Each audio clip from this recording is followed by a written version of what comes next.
मणि नमः। पाप की बेल बड़ी पुण्य घटते जाते हैं, इसीलिए तो दुख संताप बढ़ते जाते हैं। अच्छे पौधे तो पनपते हैं पानी देने पर, झाड़ झंकार अपने आप बढ़े जाते हैं, झाड़ झंकार अपने आप बढ़े जाते हैं।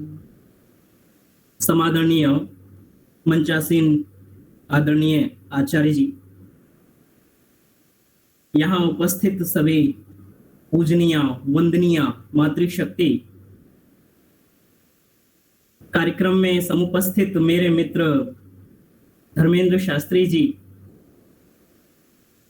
कार्यक्रम में उपस्थित मेरे निवेदन को स्वीकार कर जो उपस्थित हुई हैं मेरी पूजनीय शिक्षिका श्रीमती कुलपति महोदया जी, एवं समस्त मातृशक्ति देश विदेश अर्थात भारत के कोने कोने से जुड़े हुए सभी आर्य भद्र पुरुषों,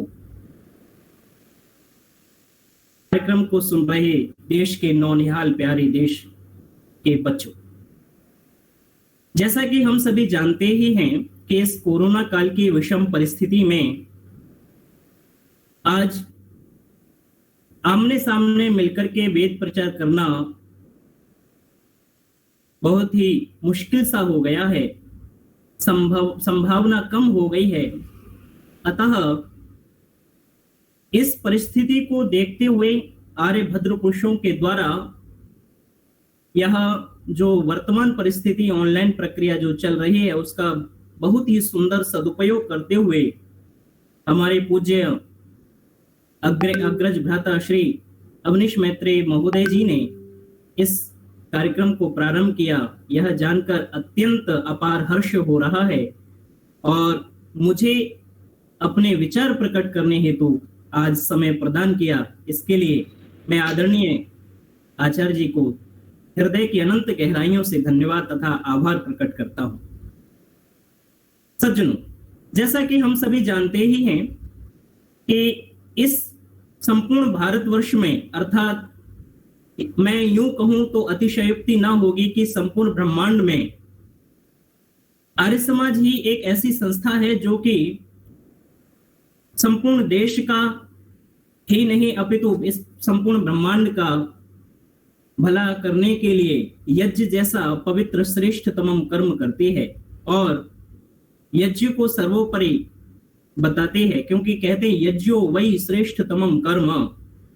इस कर्म को क्यों श्रेष्ठतम कहा जाता है, इसको थोड़ा सा समझते हुए मैं अपने मूल विषय पर आना चाहूंगा। जैसा कि हम सभी जानते हैं संसार में तीन तरह की बातें होती हैं, श्रेष्ठ, श्रेष्ठतर, श्रेष्ठतम। इन तीनों बातों को देखें तो इस संसार में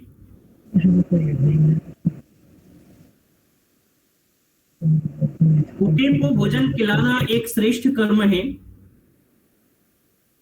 प्यासे को पानी पिलाना श्रेष्ठतर कर्म है, और यदि श्रेष्ठतम कर्म कहा जाए तो कहा संपूर्ण ब्रह्मांड के लोगों को शुद्ध प्राणप्रद वायु प्रदान करना श्रेष्ठतम कर्म है।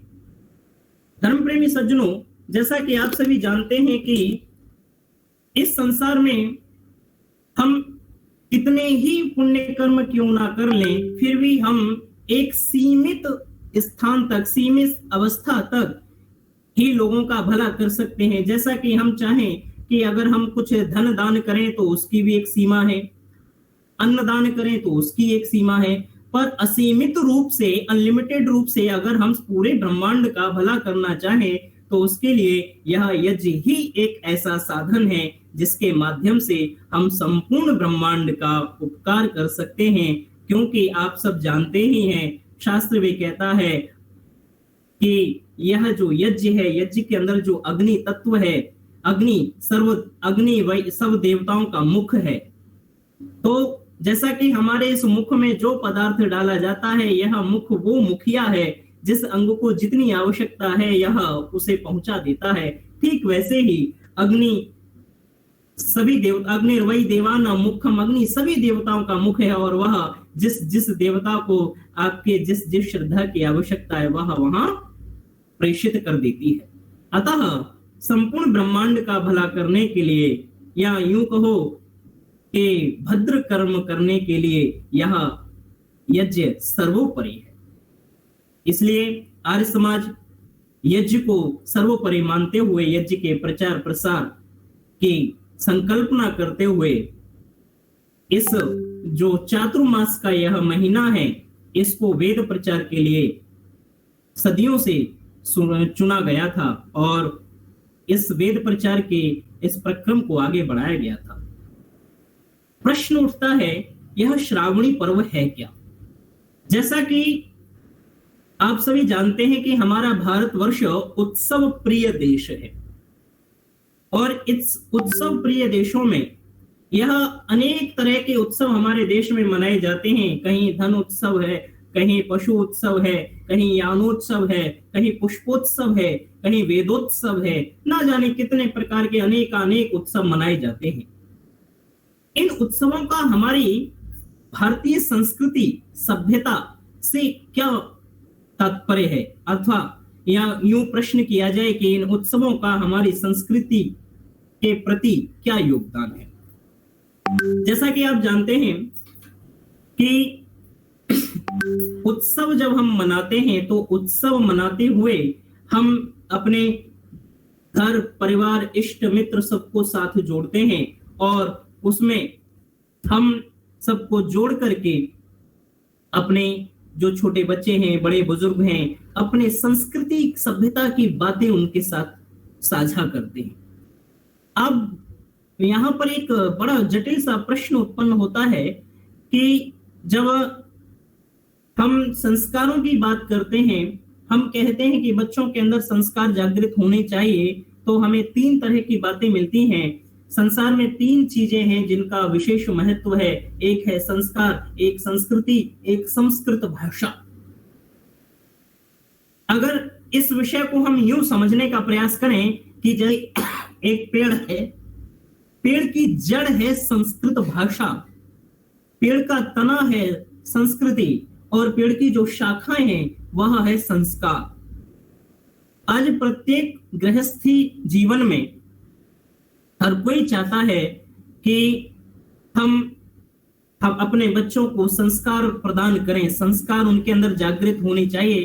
पर ध्यान देने योग्य विषय यह है कि हमारे घर में संस्कार को प्राप्त करने वाली संस्कृति, उससे जुड़ी हुई संस्कृत भाषा का लोप सा हो गया है, या यूं कहो संस्कृत भाषा को हम जानते ही नहीं हैं। जो लोग मुस्लिम अपने आप को कहते हैं, आप उनके बच्चे से जाकर के पूछिए, बच्चा आपका धर्म ग्रंथ क्या है, वो तुरंत कहेगा मेरा धर्म ग्रंथ कुरान शरीफ है। ईसाई के बच्चे से पूछिए, वो कहेगा मेरा धर्म ग्रंथ बाइबल है। परंतु हम स्वयं को आर्य, अथवा आजकल एक नया शब्द एक चला है, वैसे तो नया ही है, पर हम उसको बोलते बोलते ऐसा लगने लगा है कि वह ही हमारा सब कुछ है। एक शब्द है हिंदू, जिसका वैदिक साहित्य में कोई कहीं उल्लेख नहीं है। वस्तुतः हम सभी आर्य हैं, तो हम स्वयं को आर्य अथवा हिंदू कहते हैं। हमारे बच्चे से जाकर के प्रश्न कर दीजिए, बेटा आपका धर्म ग्रंथ क्या है?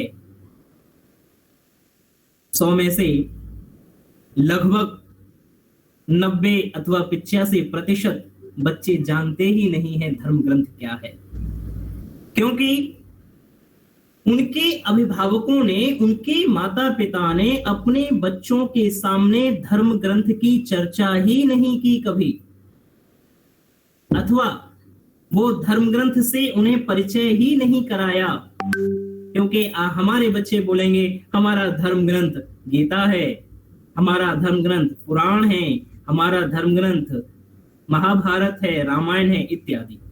परंतु बहुत कम बच्चे ऐसे होंगे जो बेबाक कह सकेंगे कि मेरा धर्म ग्रंथ वेद है। धर्म प्रेमी सज्जनों, हमारे अंदर ये वेद की परंपरा जागृत रहे, हम वेद को अपने जीवन का एक अंग बनाएं, इसके लिए हमारे ऋषियों ने, जो ऋषि परंपरा हमारे देश की रही है, हमारे ऋषियों ने श्रावण मास में वेद प्रचार करने का हमें लक्ष्य दिया, या यूं कहो हमारे जीवन का उद्देश्य बताया है। कारण इस श्रावण मास को ही क्यों चुना गया, एक प्रश्न उत्पन्न होता है। तो जहां तक हम सभी जानते हैं, हमारा देश कृषि प्रधान देश है और हमारे देश के जो किसान वर्ग है वह पूरे वर्ष में कार्यरत रहते हैं। पर ये जो वर्षा ऋतु के 4 मास हैं, जिसे चतुर्मास कहते हैं, इन चतुर्मास में कृषि का कार्य बंद सा हो जाता है और सभी अपने अपने घरों में एकदम फ्री से हो जाते हैं, स्वतंत्र रहते हैं। अब उस फ्री समय में, अव्यस्त समय में क्या किया जाए, क्योंकि कहते हैं खाली दिमाग शैतान का वास होता है। तो इसलिए हमारे दिमाग में कोई अनर्गल विचार ना आए, इसीलिए वेद की परंपरा को लागू रखा जाए, लागू करने के लिए उसका प्रचार प्रसार आगे बढ़ता रहे। इसके लिए श्रावण मास में ये जो चतुर्मास जो हैं, ये वैसे तो जैसा कि आचार्य अवनीश जी बता रहे थे कि वस्तुतः पहले 4 मास वेद प्रचार होता था, फिर बाद में 1 मास हो गया, फिर पाक्षिक 15 दिन का पखवाड़ा मनाने लगे, अब साप्ताहिक हो गया है। आजकल तो देखा जाता है यार समाजों में अधिक से अधिक 3 दिन का त्रिदिवसीय कार्यक्रम तक सीमित रह गया है। तो वस्तुतः पहले 4 महीने का यह प्रक्रम हुआ करता था। 4 महीने तक लगातार कहीं इस गांव में, कहीं उस गांव में, कहीं अगले गांव में एक नियम होता था कि प्रति गांव में वेद प्रचार सप्ताह वेद प्रचार किया जाएगा, इत्यादि रूप से नियमानुसार लोग वेद के कार्यक्रम में जुड़ते थे। और इन 4 मास में, वर्षा ऋतु के 4 मास में अपने विद्वानों से वेद का अमृत पान किया करते थे। हमारे एक प्रश्न उत्पन्न हो सकता है कि पूरे वर्ष में 4 महीने वेद का प्रचार प्रसार करने से हमारा क्या विशेष लाभ होने वाला है। धर्म प्रेमी सज्जनों, जैसा कि आज के इस कार्यक्रम में अधिक संख्या मातृशक्ति की है और पाकशाला में या किचन में मातृशक्ति को ज्यादा अवसर प्राप्त होता है पुरुष वर्ग से, तो एक छोटा सा विचार हम यहाँ पर साझा करना चाहेंगे कि जैसा कि आप जानते ही हैं कि जब भोजन पकाया जाता है तो भोजन में जो दाल अथवा सब्जी बनाई जाती है उसमें जो तड़का लगाया जाता है जीरा अथवा हींग का, उसकी मात्रा कम होती है। जीरे और हींग की मात्रा कम होती है। कम जीरे और हींग से तड़का लगा करके जब वो भोजन पकाया जाता है तो ध्यान दीजिएगा कि वह थोड़ी मात्रा का जीरा अथवा हींग पूरी सब्जी अथवा पूरी दाल को सुगंधित बना देता है। ठीक वैसे ही ये चतुर्मास का जो वेद प्रचार का कार्यक्रम है, यह केवल 4 महीने का जो ज्ञान अमृत हम वेद का पीते हैं, ज्ञान अमृत का पान करते हैं, ये ज्ञान अमृत हमें 8 महीने तक स्फूर्ति, उत्साह, उमंग और मानव जीवन को कैसे जीना है, गृहस्थ धर्म को कैसे चलाना है, इन सब के लिए विशेष जोश उत्साह इत्यादि हमें प्रदान करता है। यह 4 मास मनुष्य के जीवन में बड़ा ही महत्व रखते हैं। यह 4 मास केवल सामान्य जनों के ही लिए विशेष नहीं है, यह 4 मास विद्वानों के लिए भी बहुत महत्व रखते हैं, क्योंकि इन 4 मास में जो वेद का प्रचार प्रसार होता है, यत्र तत्र सर्वत्र से जो विद्वान आते हैं, एक दूसरे के समक्ष अपने विचार जो प्रस्तुत करते हैं, इससे सबका ज्ञान का भंडार बढ़ता चला जाता है। अनंत शास्त्रम बहुलाश्च विद्या, कहते हैं शास्त्र अनंत है, विद्या बहुत है। इस संसार में विद्या बहुत है जिसकी कोई थाह नहीं है, अथाह सागर है ज्ञान का। तो इसलिए हम उस ज्ञान के सागर को जितनी बार पिएंगे, मैं तो अक्सर इस बात को यूं कहता हूं कि मनुष्य वेद रूपी सागर में अपने इस मस्तिष्क रूपी लोटे को जितनी बार डुबोएगा, वह ज्ञान के हीरे मोती पाएगा। तो इसलिए धर्म प्रेमी सज्जनों, यह श्रावणी का जो पर्व है वह हमारे जीवन में बड़ा महत्व रखता है। अब प्रश्न उत्पन्न होता है, इस पर्व का नाम श्रावणी ही क्यों दिया गया? पर्व शब्द का अर्थ होता है पूरक। पर्व शब्द का अर्थ है आनंद।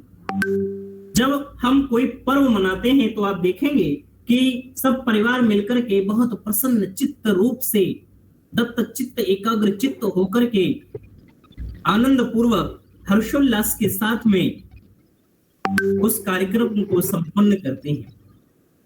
जैसा कि सब जानते ही हैं कि यह जो नक्षत्र श्रवणा रूप नक्षत्र से उत्पन्न हुआ, या यूं कहो इस महीने की जो पूर्णिमा होती है वह श्रवणा नक्षत्र की पूर्णिमा होती है। श्रवणा नक्षत्र की पूर्णिमा होने से इस महीने का जो पर्व है उसे श्रावणी पर्व कहा गया, और इसीलिए इस मास का नाम श्रावण मास भी रखा गया।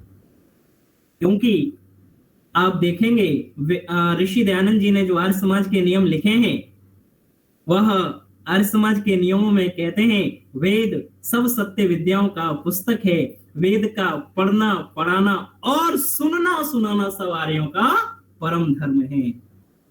तो वेद का पढ़ना पढ़ाना, वेद का पढ़ना पढ़ाना कौन करेगा? वेद का पढ़ना पढ़ाना आचार्य गण करेंगे। हमारे आचार्य अवनीश जी, आचार्य मनोज शास्त्री जी जैसे विद्वान लोग करेंगे। श्रवण श्रावण कौन करेगा? सुनेगा कौन? तो कहा कि वेद के जो जिज्ञासु हैं, वेद को जो जानने मानने उसके बारे में समझने वाले जो जिज्ञासु वर्ग है वह श्रवण और श्रावण करेंगे। तो कहने का तात्पर्य यह है कि हम अपने जीवन को उन्नतिशील बनाने के लिए वेद का एक मंत्र का, एक श्रुति का एक अक्षर मात्र, ज्यादा नहीं, एकः शब्दः सुप्रयुक्तः स्वर्गो लोके कामधुग् भवति। कहते हैं वेद श्रुति का एक शब्द हमने अपने जीवन में धारण कर लिया, जीवन में हमने उसको महसूस करके, जानकर, मानकर हमने आत्मसात कर लिया, तो वह एक शब्द ही हमें मोक्ष की प्राप्ति करा सकता है, बशर्ते उसको हम धारण करें तो। इसलिए यह जो मास है, इस मास में स्वाध्याय का विशेष महत्व है, और स्वाध्याय का महत्व ध्यान में रखते हुए ही विद्वानों ने कहा स्वाध्यायान मा प्रमदितव्यम, स्वाध्याय करने में कभी प्रमाद नहीं करना चाहिए। क्योंकि अलसस्य कुतो विद्या, अविद्यस्य कुतो धनम, अधनस्य कुतो मित्रम, अमित्रस्य कुतः सुखम। आलसी को, प्रमादी को विद्या नहीं है। जिसके पास विद्या नहीं है उसके पास धन नहीं है, जिसके पास धन नहीं है उसके पास मित्र नहीं है, और जिसके पास मित्र नहीं है उसको सुख नहीं है। तो कहने का तात्पर्य यह है कि हम आलस्य, प्रमाद को छोड़कर स्वाध्याय करें। अब स्वाध्याय है क्या? क्या केवल पुस्तकों को, सत्यार प्रकाश को पढ़ लेना ही स्वाध्याय है? वेद मंत्र को जप लेना ही स्वाध्याय है? तो कहा विद्वान लोग कहते हैं स्वस्मिन अध्यायः इति स्वाध्यायः। स्वस्मिन, हम अपना आत्मसात करें, हम अपना आत्मनिरीक्षण करें, वह स्वाध्याय। अब आत्मनिरीक्षण क्या है? आत्मनिरीक्षण है हम अपने अंदर की कमियों को स्वयं खोजें, हम स्वयं अपने अंदर की कमियों को जानने का प्रयास करें कि हमारे ज्ञान में कहाँ क्या कमी रह गई है, जो हम अपने आचार्यों से, अपने विद्वानों से, गुरुजनों से हम सीखें और जानकर उसको जीवन में धारण करके हम अपने परिवार के अन्य बच्चों और अन्य जो वर्ग है, बाल वर्ग है, उसको सिखाएं। कहने का तात्पर्य यह है कि यह श्रावणी पर्व हमें स्वाध्याय के लिए प्रेरित करता है, प्रेरणा देता है कि हम अपने जीवन में स्वाध्याय करते रहें।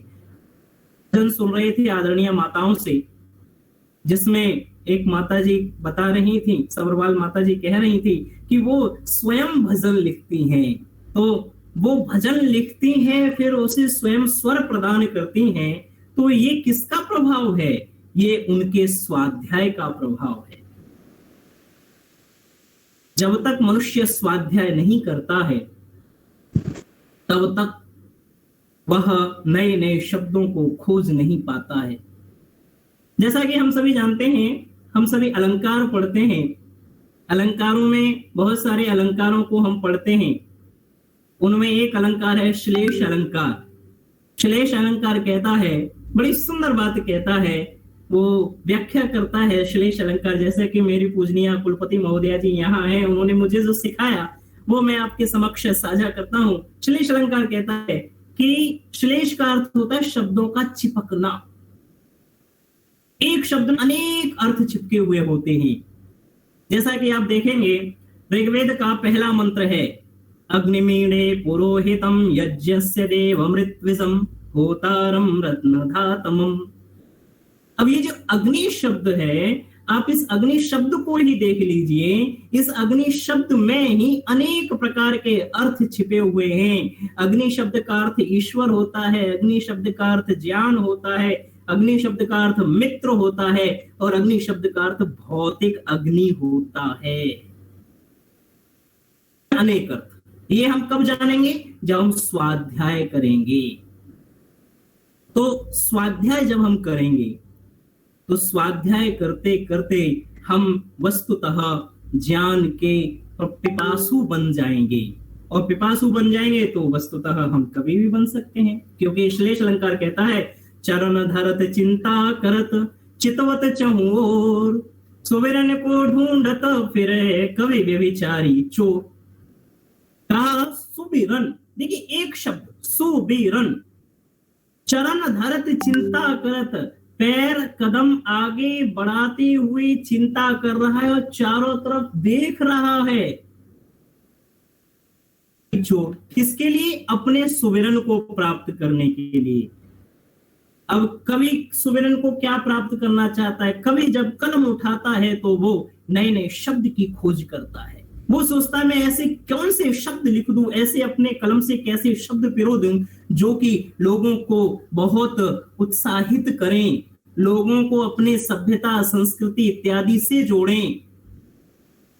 व्यभिचारी जब चरण धरण अपने कदम आगे बढ़ाता है तो व्यभिचारी रूप लावण्य इत्यादि को देखता है, और वो देखता है कहीं कोई मुझे देख तो नहीं रहा, मन में भय है उसके। चोर जब सुविरन की प्राप्ति के लिए बढ़ता है तो चोर सुवर्ण धन दौलत इत्यादि की कल्पना के लिए आगे बढ़ता है। तो एक शब्द, मात्र एक शब्द, श्लेष अलंकार में एक शब्द हमें अनेक अर्थों से जोड़ देता है। ये सब कब होगा? जब हम स्वाध्याय करेंगे।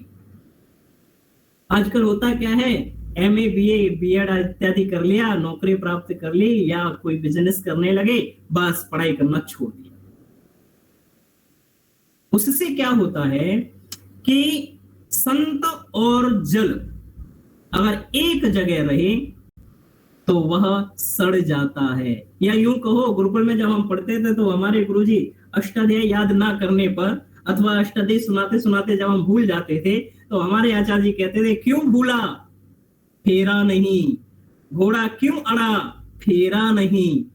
तो जब तक हम स्वाध्याय नहीं करेंगे, अपने जीवन में नए नए विषय को सीखने की कोशिश नहीं करेंगे, तब तक हम भूलते रहेंगे, अटकते रहेंगे। ये बात तो आप सभी जानते हैं कि जल जब एक जगह स्थिर हो जाता है, किसी एक गड्ढे में एक जगह रुक जाए या किसी नदी का जल कहीं एक जगह स्थिर हो जाए तो वह जल सड़ जाता है, केवल गंगा जी के जल को छोड़कर। ये बात आप सब जानते हैं। तो वो किस कारण से? क्योंकि वह फेरा नहीं है, नवीनीकरण नहीं किया गया, इंग्लिश में कहा जाए तो अपडेट नहीं किया गया। हम सब मोबाइल चलाते हैं, मोबाइल में हर 6 महीने में अपडेशन आती है, अपडेट किया जाता है। तो अपडेट होने से क्या होता है, जो ऐप आप चला रहे हैं वो ऐप में नवीनीकरण आ जाता है, कुछ नया बदलाव आ जाता है। तो वो किस लिए? ज्यादा अच्छी सुविधा देने और लेने के लिए। तो हमारे जीवन में मानव जीवन अच्छा बने उसके लिए या मनुष्य जीवन को अपडेट करने के लिए सबसे ज्यादा आवश्यक है कि हम अपने जीवन को अपडेट करते रहें, किससे? वेद ज्ञान से। इसलिए हमारे जीवन में स्वाध्याय का विशेष महत्व है। जब तक हम स्वाध्याय नहीं करेंगे, हम नई नई चीजों को नहीं सीख सकते।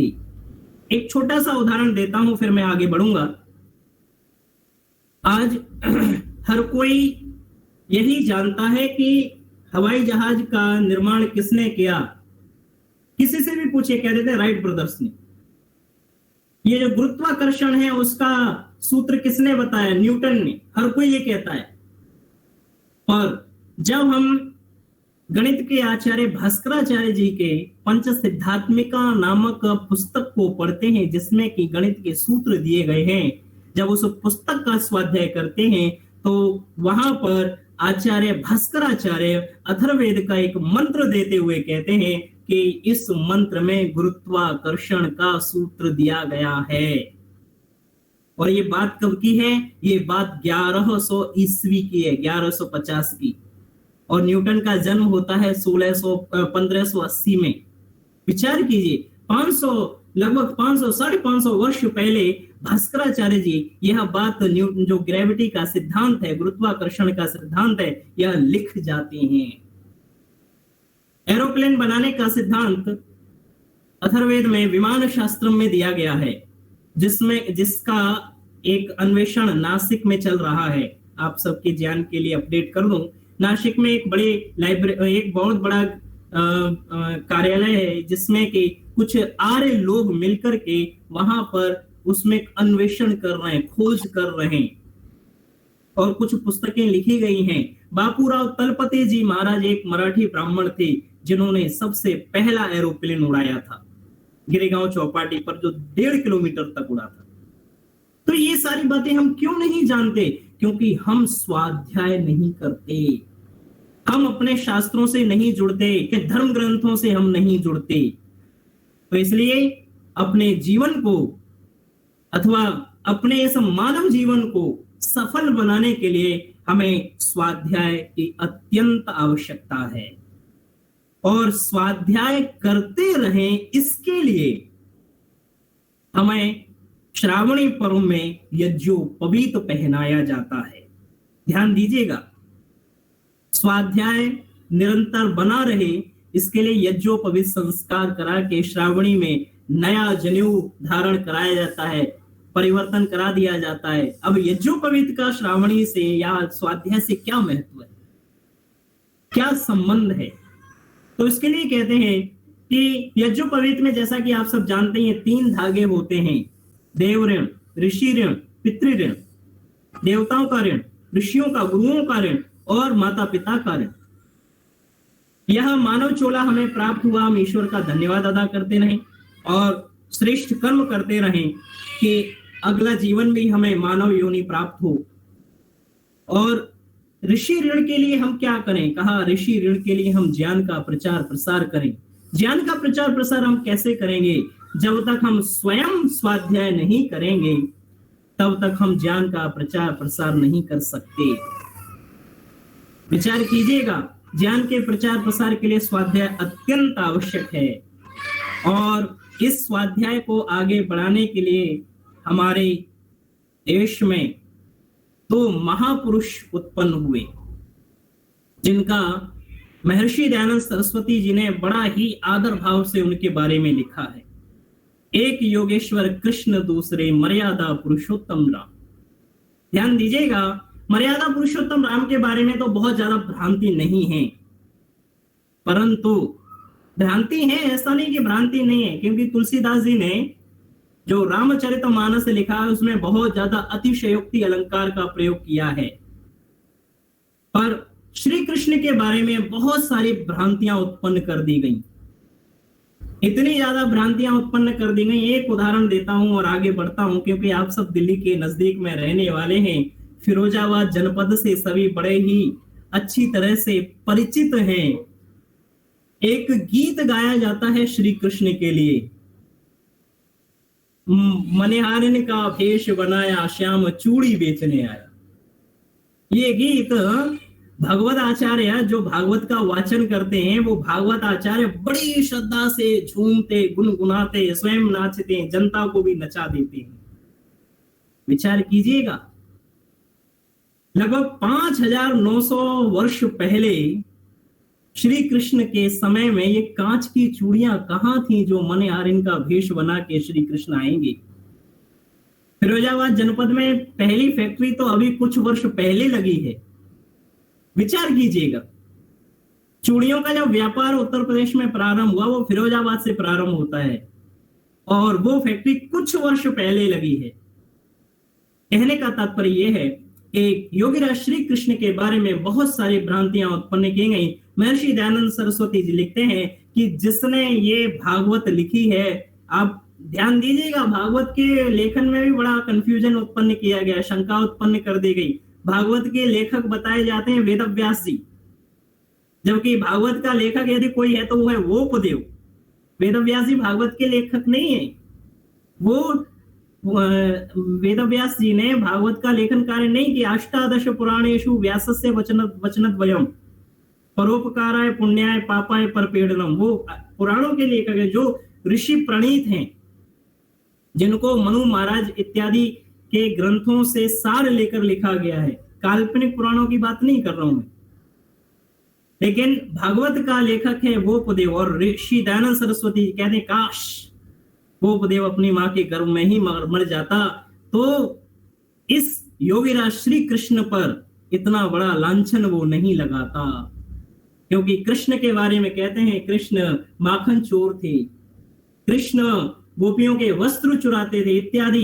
विचार कीजिएगा, एक बहुत विशेष विचार करने की आवश्यकता है।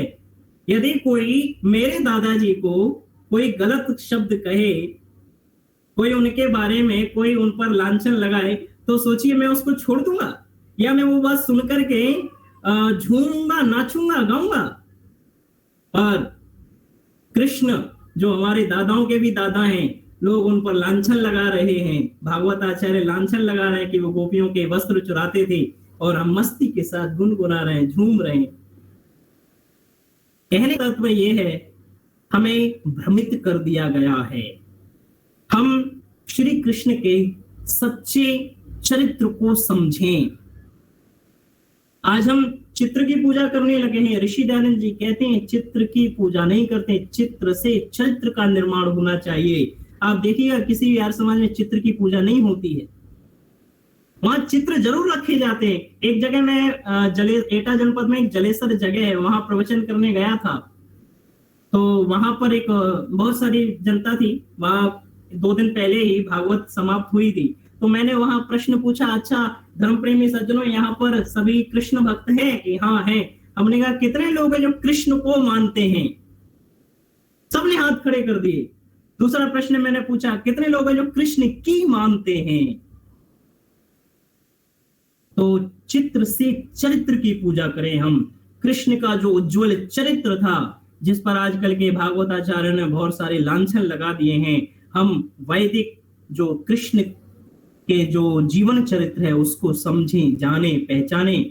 कृष्ण इतने बड़े योगीराज थे जिनके बारे में सोचिए, महर्षि दयानंद सरस्वती जी लिखते हैं, और ऋषि दयानंद सरस्वती ने जिनके बारे में लिखा है वो कोई साधारण व्यक्ति तो हो नहीं सकता। विचार कीजिएगा। कहने का तात्पर्य यह है, श्री कृष्ण के बारे में बहुत सारे व्याख्यान हमें प्राप्त होते हैं। श्री कृष्ण जी के बारे में बहुत सारे अनर्गल प्रलाप हमें मिलते हैं। उन अनर्गल प्रलापों से हम बचें, उन अनर्गल बातों से हम स्वयं बचें और अपने जनता को, अपने देश के लोगों को जो हमारे संपर्क में है, हम उन्हें सत्य बात का विचार विमर्श करें, सत्य बात को बताएं। तब जाकर के हमारे जो पूर्वजों पर जो लोगों ने लांछन लगा दिया है वह कलंक दूर हो सकेगा। और ये कलंक लगा क्यों? विचार कीजिए। जब मुगल साम्राज्य आया, उन्होंने देखा अरे यहाँ के लोग तो इतने पवित्र हैं कि कहीं सोना चांदी कुछ भी पड़ा रहे छूती नहीं है। 1836 में लॉर्ड मैकाले आपके देश में आता है, जो मैकाले शिक्षा लागू करता है। वो अपने पिता को जब पत्र लिखता है तो वो कहता है, पिताजी मैंने पूरा भारत घूमा, यहाँ पूरे भारत की अगर मेरुदंड है, बैकबोन कुछ है तो वो है यहाँ की गुरुकुल शिक्षा पद्धति। अगर मैं गुरुकुल शिक्षा पद्धति को तोड़ देता हूं तो यहाँ के भारत के लोग वेशभूषा और रंग से भारतीय रहेंगे, पर दिमाग से, खान पान पहनावे से हमारे गुलाम हो जाएंगे। और उसने वही किया। कहने का तात्पर्य यह है, हमारे इतिहास में कुछ ऐसी गलतियां हुई जो गलतियां आज भी दोहराई जा रही हैं। हमारा कथन ये नहीं है कि मैं कह रहा हूं कि मैं गुरुकुल में पढ़ा तो आप अपने बच्चों को गुरुकुल में जरूर ही भेजें। वैसे तो भेजना चाहिए, अगर नहीं भेज सकते तो कम से कम गुरुकुल के आचार्यों से अपने बच्चों को दीक्षित तो कर सकते हैं। शिक्षित नहीं कर सकते तो उन्हें दीक्षा तो दे सकते हैं। उनको गुरुकुल का ज्ञान, गुरुकुल की सभ्यता, गुरुकुल के संस्कार, गुरुकुल की संस्कृति, तभी तो हमारा सांस्कृतिक वेशभूषा इत्यादि तभी तो बच सकता है। तो इसलिए धर्म प्रेमी सज्जनों, जैसा कि हम सभी जानते हैं कि ऋषि दयानंद सरस्वती जी ने योगीराज श्री कृष्ण के बारे में बहुत कुछ लिखा है सत्यार प्रकाश में। हम सत्यार प्रकाश अवश्य पढ़ें। सत्यार प्रकाश को पढ़ करके हम अपने जीवन को उन्नतिशील बनाएं। केवल कृष्ण की एक बात कह करके, योगीराज श्री कृष्ण की बात कह के मैं अपनी वाणी को विराम दूंगा, क्योंकि पूर्ण होने को है। जैसा कि आप सभी जानते हैं, आदरणीय पितामह भीष्म जो कि महाभारत काल में एक बहुत अच्छे विद्वान थे। धर्मप्रेमी सज्जनों ध्यान दीजिएगा, आपके देश का जो पतन हुआ ना, आपकी संस्कृति, आपकी सभ्यता, आपके ज्ञान का जो पतन हुआ वो महाभारत के बाद ही हुआ है। महाभारत काल तक सब कुछ बहुत अच्छा चल रहा था। जब कोई राज्य लोलुप, पद लोलुप, धन लोलुप जब किसी पद को प्राप्त करने के लिए बेवजह जिद पकड़ के बैठ जाता है, कोई प्रेम, अपने पुत्र प्रेम में अंधा पिता जब अपने बेकार, निठल्ले, निकम्मे, नालायक बच्चे को राजा बनाने के लिए उत्सुक हो जाता है, उतावला हो जाता है, तब महाभारत का युद्ध लिखा जाता है। उस युद्ध को रोकने के लिए श्री कृष्ण जब शांति का प्रस्ताव लेके गए थे, तब उन्होंने कहा था, कुरुणाम पांडवानाम च क्षमः स्यादिति भारत अप्रणाशेन वीराणाम एतद याचितुम आगतः। उन्होंने कहा, अरे नहीं, पांडवों को केवल 5 गांव दे दो, पांडव 5 गांव में ही प्रसन्न हो जाए। आधा राज्य ना दे सकते तो कोई बात नहीं, पर वो पद लोलुप, राज्य लोलुप दुर्योधन कहता है, सूच्यग्रम ना दास्यामी केशव युद्धेन बिना। हे केशव, बिना युद्ध के मैं सुई की नोक के बराबर तक की जमीन नहीं दूंगा। तब जाकर महाभारत काल होता है, महाभारत का युद्ध होता है। कृष्ण ने तो बहुत प्रयास किया महाभारत का युद्ध ना हो, क्योंकि उस महाभारत के युद्ध में, जैसा कि आप सभी जानते हैं, बड़े बड़े विद्वान, वीर, योद्धा, धनुर्धर, विद्याधर, ना जाने कितने बड़े बड़े योद्धाओं का उसमें संहार हो गया। उसके बाद ही आपके देश में संस्कृति, सभ्यता इत्यादि का नाश हुआ। क्योंकि जैसा कि वेद में एक मंत्र है, ओम मांसेभ्यः स्वाहा। मांसेभ्यः स्वाहा का अर्थ होता है उड़द की दाल, जो यज्ञ में, अग्नि में आहुति अर्पित की जाती है। जब लोग मांसेभ्य, आप देखेंगे वेद के ऊपर एक चंद्र बिंदु सा ऐसा लिखा हुआ होता है, अर्थ है उड़द की दाल। इसीलिए जितने भी पंजाबी परिवार हैं, हमारे यहाँ भी कुछ अरोड़ा जी और इत्यादि पंजाबी लोग जुड़े हुए हैं, ध्यान दीजिएगा।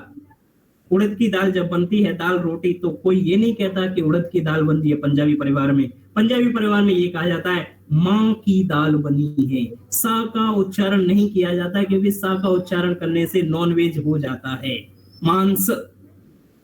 इसलिए पंजाबी परिवारों में उड़द की दाल को माँ की दाल कहते हैं। पर हमारे देश में ये संस्कृत के विद्वान धनुर्धर, विद्याधर महाभारत काल में मारे गए, तो उन्होंने मांस शब्द का अर्थ शरीर का भाग लगा लिया और उन्होंने मांस की आहुतियां यज्ञ में पशु बलि इत्यादि देना प्रारंभ किया।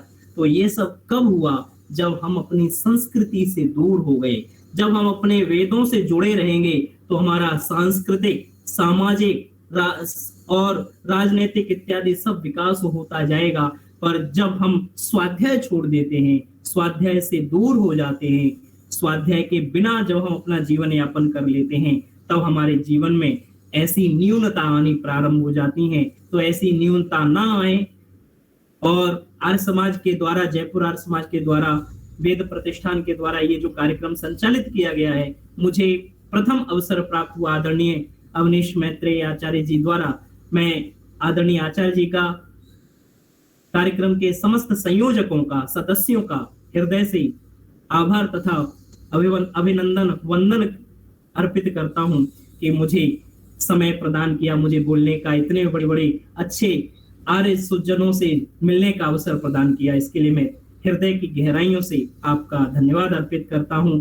और यदि मेरे शब्द आपको पसंद आए हों तो वो मेरे शब्द नहीं हैं, वो ऋषि दयानंद जी के वेद के शब्द हैं। यदि मेरी कोई त्रुटि महसूस हुई हो, कोई मेरा शब्द किसी को बुरा लगा हो, तो वो मेरा व्यक्तिगत है, उसे मेरा व्यक्तिगत, मुझे अल्पज्य छोटा बालक समझकर मुझे क्षमा कीजिएगा। और जो पसंद आए हों वो ऋषि दयानंद जी के वेद के शब्द मानकर उसको जीवन में धारण कीजिएगा और अपने जीवन में एक संकल्प लीजिएगा कि हम वेद अथवा सत्यार्थ प्रकाश को अवश्य पढ़ेंगे, प्रतिदिन एक पृष्ठ सत्यार्थ प्रकाश का अवश्य पढ़ेंगे। इन्हीं भावनाओं के साथ, शुभकामनाओं के साथ मैं अपनी वाणी को यहीं विराम देता हूं। इति ओम शम।